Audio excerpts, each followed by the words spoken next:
Hey, I'm Sarah, and I was just sent this 1,000-piece puzzle.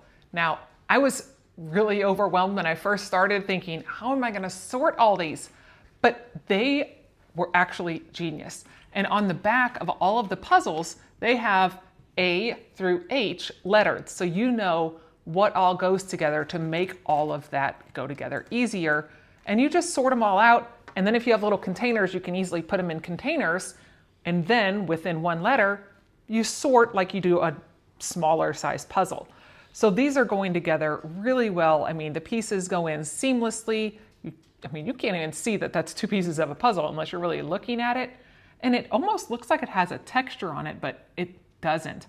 So I've put all this together already for like a little border pieces.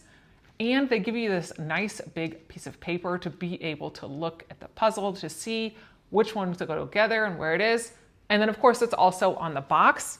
But this is a great puzzle that will, it's gonna take a little while to get this thing done, but I love how they have it all sorted. The pieces are nice and thick and firm. Try to even bend it. I can't bend it. So this is a nice puzzle with vibrant colors that looks really pretty. I'm excited to get to put it together.